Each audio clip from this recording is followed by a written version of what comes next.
If you've watched any of my content, and if you are new, welcome. If you've watched any of my content, you'll know that I love nothing more than to explore different points of view, like my what is capitalism, what is Marxism, for instance.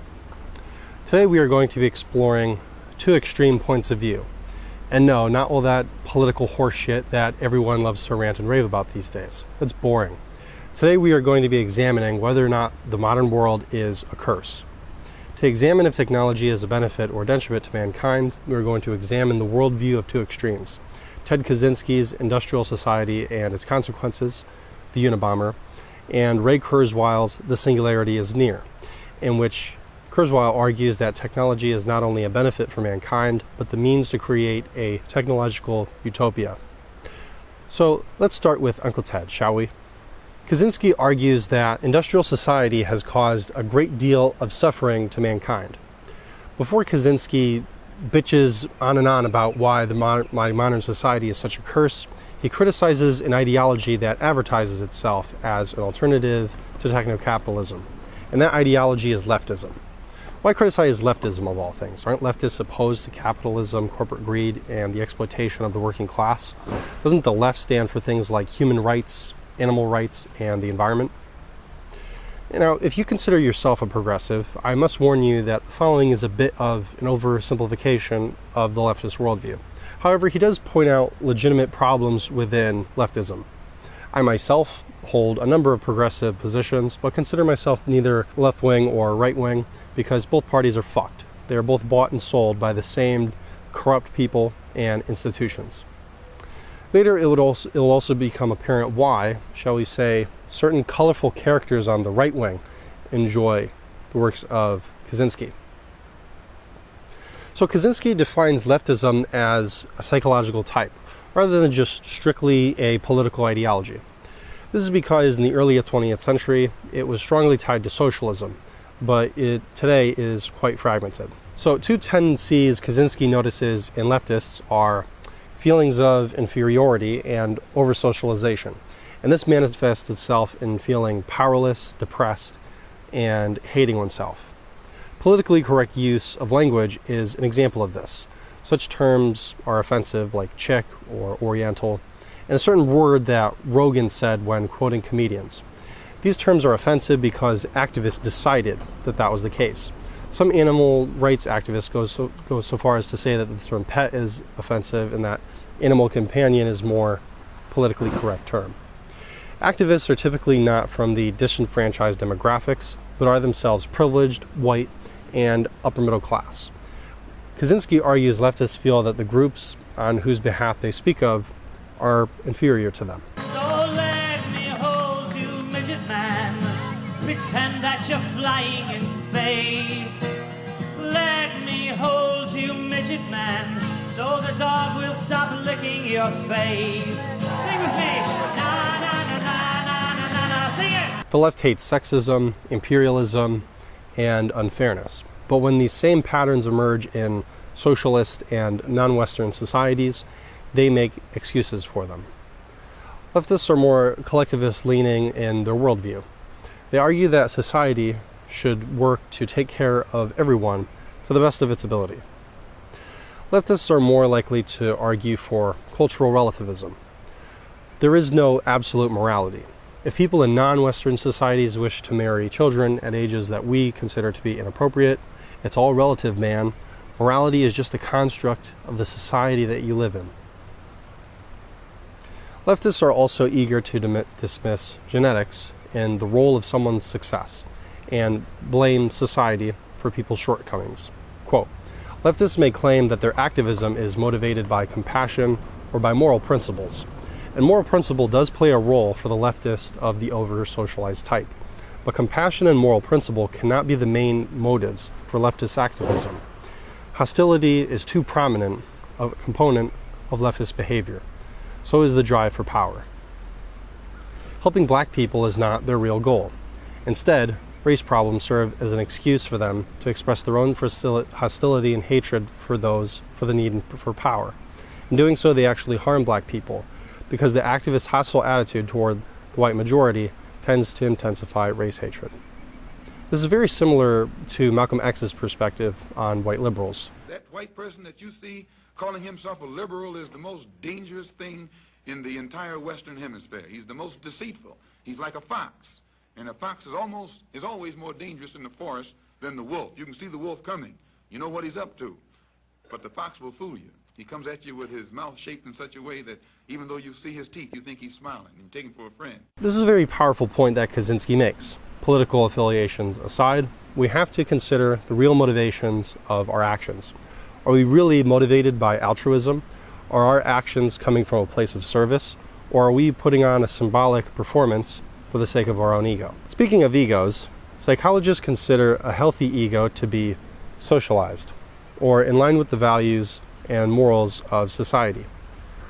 Kaczynski argues that leftists are over-socialized, and that even though they are typically seen as rebels, they are in fact hypersocial, and criticize society for not being socialist enough. Quote, "Some people are so highly socialized that the attempt to think, feel, and act morally imposes a severe burden on them. In order to avoid feelings of guilt, they continually have to deceive themselves about their own motives and find moral explanations for feelings and actions that in reality have a non-moral origin.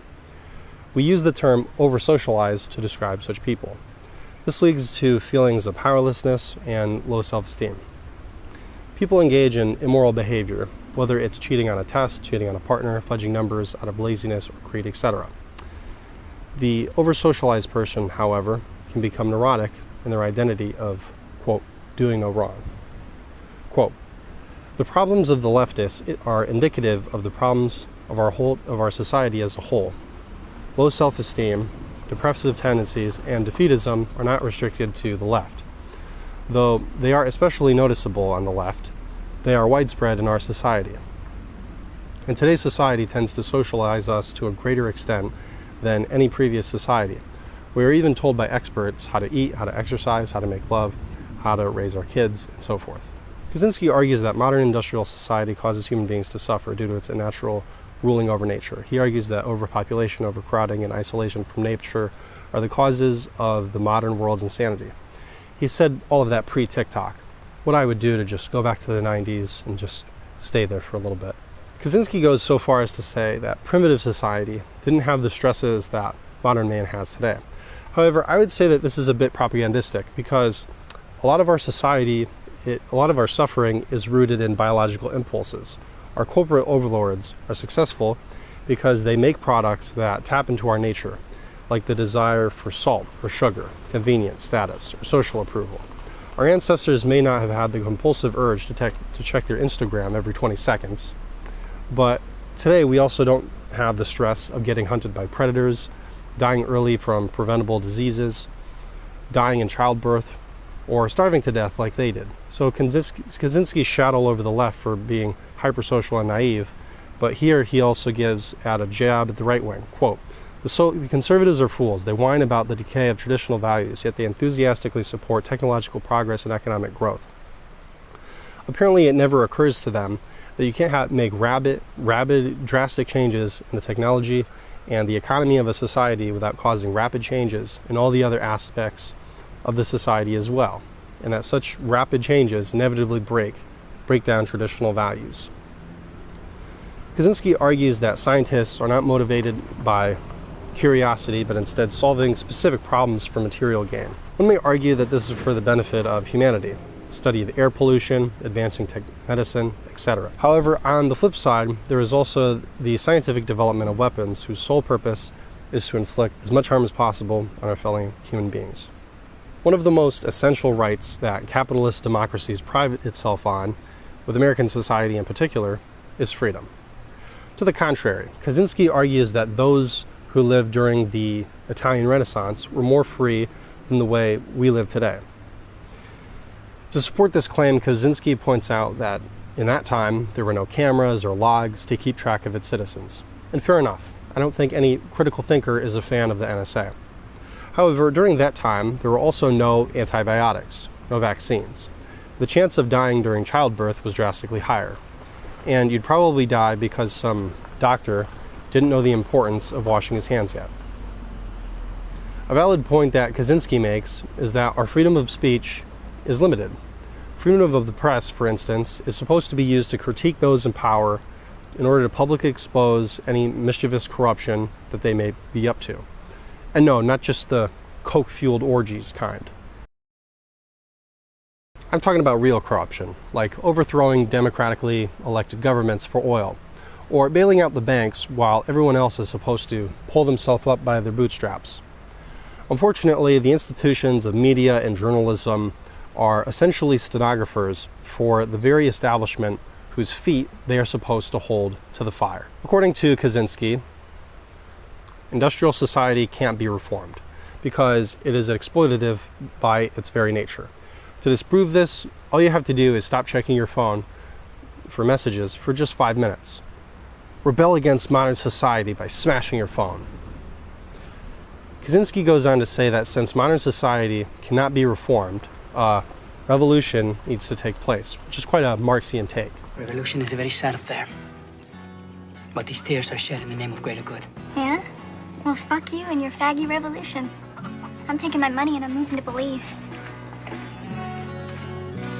Kaczynski even goes so far as to say that the entire system of industrial society should be burned to the ground, including technical books, so that it has no chance of being reconstructed.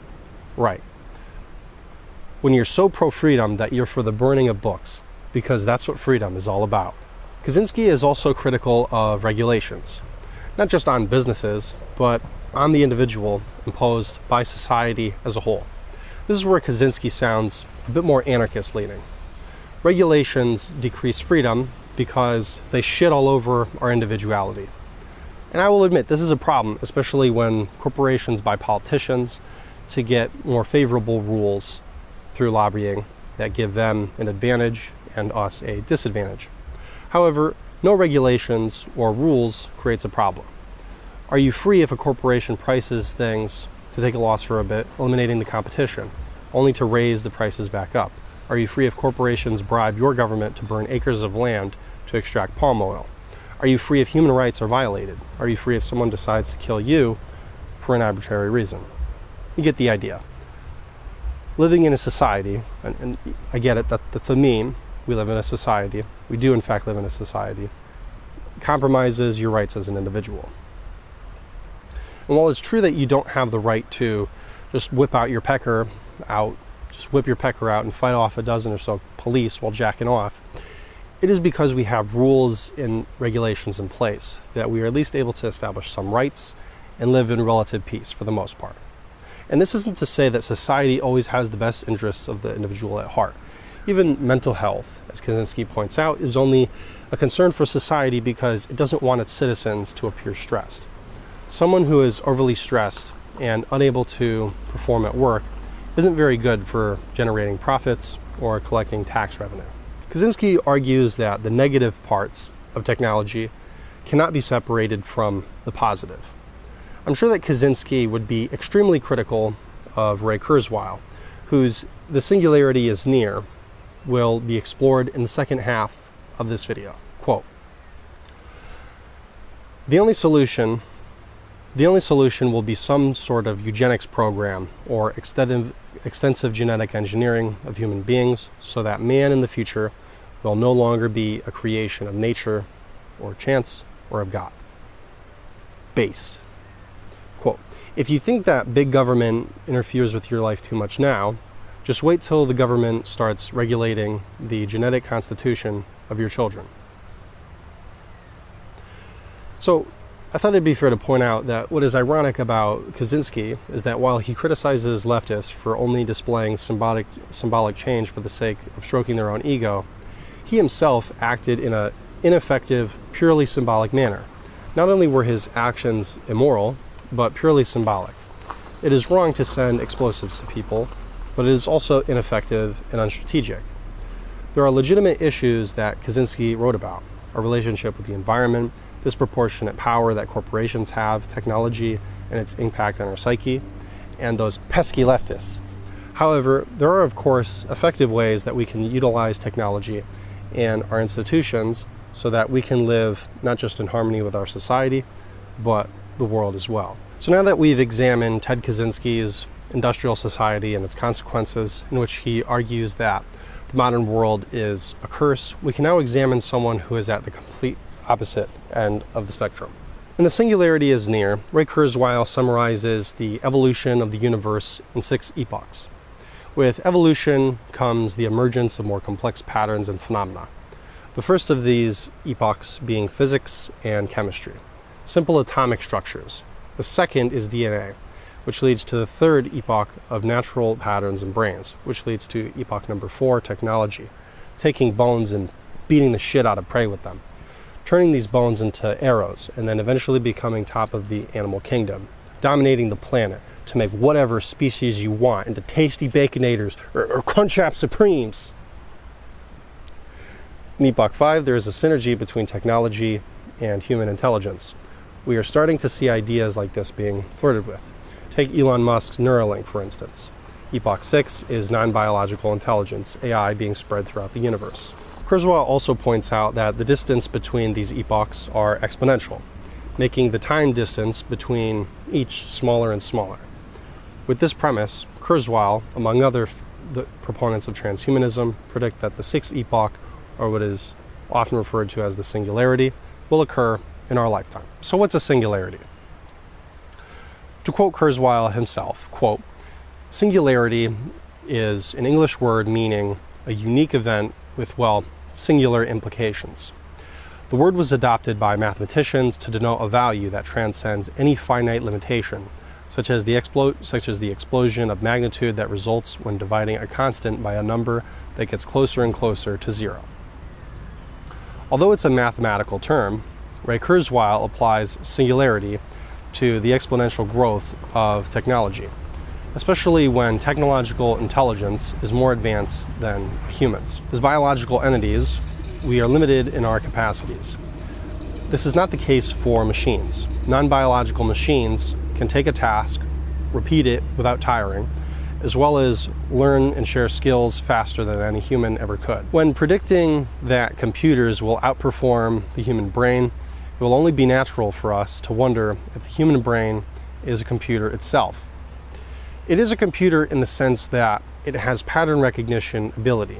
The human brain also uses analog, continuous, and digital, discrete patterns. The circuits of our brains, however, are quite slow. When we think something over, quote, the number of cycles is measured in hundreds or thousands at most, not billions, as is typical with a computer. Quote, computers arriving at the beginning of the next decade, he was speaking of the 2010s, will become essentially invisible, woven into our clothing, embedded in our furniture and environment.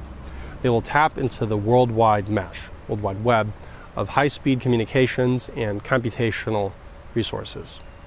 We'll have very high bandwidth, wireless communication to the internet at all times. Displays will be built into our eyeglasses and contact lenses, and images projected directly onto our retinas. The Department of Defense is already using technology along these lines to create a virtual reality environment in which to train soldiers, end quote. Virtual reality also has a range of philosophical implications if you decide to be a smartass about it. The classic, well, if virtual worlds can be created today, then how do we know we're not living in a simulation, man?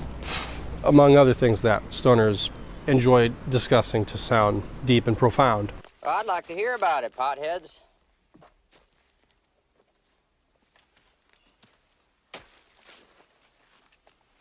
You smoke this shit so to escape from reality? Yeah, I don't need this shit.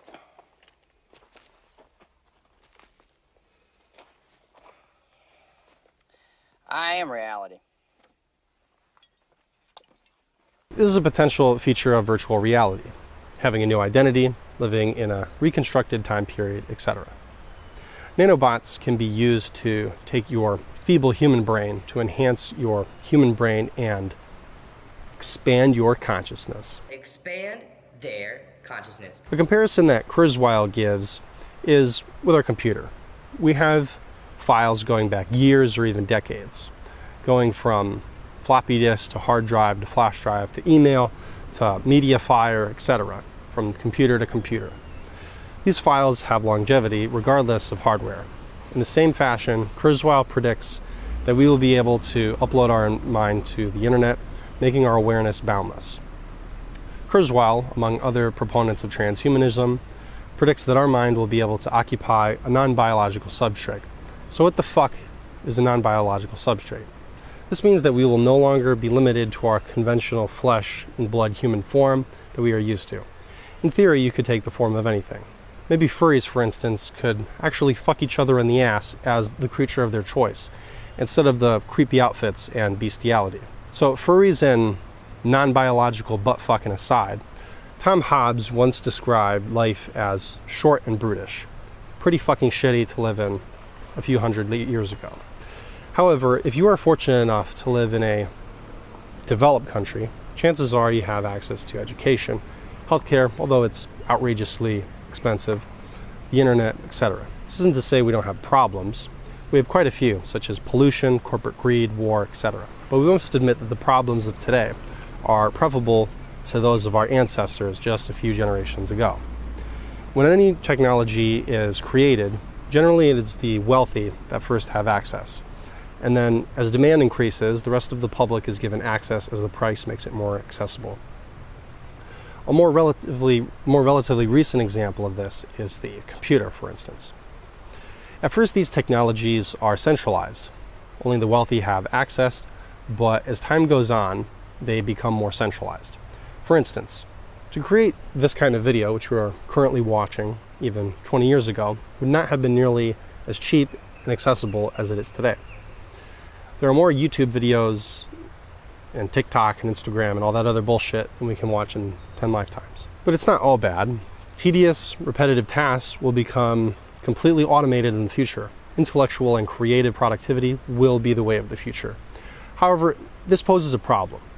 Many people's whole means of livelihood is dependent on repetitive tasks that will be outsourced to machines. Now these future folk come in and we can't get work nowhere. They took our jobs. They took your jobs. They took your jobs too. A problem that Andrew Yang pointed out in his 2020 campaign. Now, however you may feel about universal basic income, it would behoove us as a society to plan ahead for those among us whose jobs will be replaced by AI. In an ideal scenario, resources and access won't just be available to the ultra wealthy, but for all of us, so we can end war and world hunger and do nothing but smoke pot and eat organic food in a sage-scented room with all the... Who knows? Maybe the needs of today will have nothing to worry about. So keep munching on tendies and gaming while the rest of us are getting micromanaged. Quote, by the 2020s, full immersion virtual reality will be a vast playground of compelling environments and experiences. Initially, VR will have certain benefits in terms of enabling communications with others in engaging ways over long distance and featuring a great variety of environments from which to choose from. Will not be completely enticing at first. By the late 2020s, they will be indistinguishable from real reality and will involve all of the senses as well as neurological correlations of our emotions. As we enter the 2030s, there won't be clear distinctions between human and machine, between real and virtual reality, or between work and play, end quote. Although VR and 3D graphics still have to overcome what is called the uncanny valley, being able to tell that something is computer generated. There's still an incredible amount of progress in this area compared to 10 or 20 years ago. Although from what I hear, using VR can become quite disorienting after a while. Although Kurzweil is a techno-optimist, has a favorable view on technology and the human future, he does address some criticisms of this worldview. The first criticism he addresses is that of access and inequality. How do we know that this powerful, life-extending technology will be accessible for all in a democratic manner? What's to keep the Illuminati elites from keeping it all to themselves and enslaving us to some hive mind? Ooh. Illuminati hive mind aside, Kurzweil points out that computers used to be kept in huge spaces that could perform a small function of what computers today can. Pretty much everyone in a first world country has a cell phone. It's pretty accessible for those in developing countries as well. Thus, we can conclude that in the same way, certain technologies and drugs have become more cost-effective and accessible, so too will gene therapy, AI, nanotechnology, and VR. Another criticism of the Singularity is in regard to regulations. Could governments slow down the development of these technologies until we are certain they are implemented in an ethical way. Kurzweil argues that governments can't slow down the development of these technologies. For instance, even though the government tried to restrict stem cell research, this has not slowed down the development of stem cells in any significant way. Similarly, if we tried to restrict the growth of certain technologies, it would be impossible. However, something we have to consider is if it's a good idea to give corporations or governments so much power over people's lives. Wrongthink is enough to get you kicked off of Twitter for saying something deemed unpopular. Imagine the power to literally delete people for speaking their minds when their blood cells and organs are connected to such a system. Kurzweil also addresses a critique of transhumanism from a more spiritual perspective. Whether or not you believe we can upload our mind depends on what you believe about consciousness. From a materialistic point of view, if the machinery of your brain can be replicated, there's no reason to think that we couldn't upload your personality to a cloud. However, if consciousness is not generated in the brain, then what would make uploading a mind a bit more complex? Probably impossible. And that's an extremely complicated topic that perhaps I'll explore in a future video. But something that I have to offer from a Buddhist perspective that's worth considering. From a more nuts and bolts perspective point of view, if we upload your consciousness, there is no way to know that you are actually the one to experience it. It could just be a simulated hologram of you, while you are terminated. The last critique that Kurzweil addresses is from holism. Biology, for instance, functions in an organic, holistic manner, as opposed to a strictly isolated mechanistic structure, to which Kurzweil argues that there are many mechanisms in nature that have emergent properties, such as our genetic code. There are also times when machines act in unpredictable ways, although I'm not sure that exactly makes for the best case for letting AI have so much human power, so much power over our human society. A question that I have as someone that's more spiritual leaning, in fact I recently converted to Buddhism, is how do we determine that something is conscious? Of course, from a purely materialistic standpoint, we could theoretically live forever if our neurons and bodily organs are still functioning. However, what if death is a necessary part of life? What if by trying to live forever and spread our intelligence to the universe, we unintentionally create unconscious matter that replicates forever? From a Buddhist perspective, we reincarnate and keep coming back to this realm because there is unresolved karma. The purpose of pursuing enlightenment is to become liberated. If human beings become more attached and immersed in virtual worlds and uploading their consciousness, what would the effects of this be?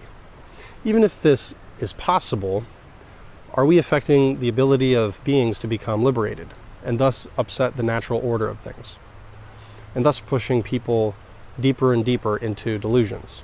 As a teenager, I was much more enthusiastic toward transhumanism. However, today I can't help but think that the desire to live forever is a bit egotistical. Before we even reach a point where our technology outsmarts us, perhaps we should address the fact that the ones that we currently use, such as social media, has such dangerous effects on young people, and to address that first. Kaczynski has an interesting take on critiquing modern leftism and its virtue signaling that was far ahead of its time.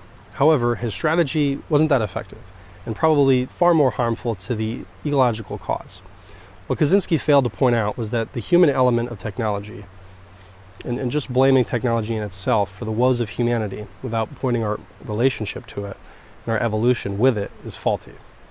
It is also just as faulty to assume uploading our consciousness will be easy, or that even if we upload our consciousness successfully, that it will have the outcome that we desire. What I gleaned from reading both Industrial Society and Its Consequences and The Singularity is Near is that both authors are delusional, albeit in their own unique ways, and to different degrees. Which school of thought do you resonate with more? Do you think that we should destroy technology and all traces of it, and books and manuals, like all traces of modern society and technology, and that it's inherently exploitive? Or do you think that the way to create a utopia is through technological means and a more transhumanist outlook. Let me know. I would love to hear your thoughts in the comments down below. I am Parker Tebow for Focus Shift Media. If you found this video valuable, I welcome you to hit like for me. It really helps out with the analytics, and to share it with a friend. It's always good to have discussions about these kinds of issues and really contemplate these things, because if we do practice spirituality, it is good to be grounded in the present, but it's also good to have that awareness around certain issues that affect our world. So, and if you'd like to support this channel, consider becoming a patron. I have some projects in the works that I'm considering making exclusive, so we'll have some updates on that. And feel free to follow us on Instagram as well, at Focus Shift Media, where you can see our stories and you'll be able to see the projects that I'm currently working on in their development. I currently have something in the works I'm hoping to release over the summer that's related to music. So I hope you've enjoyed this today's commentary, and I wish you well. Happy spring.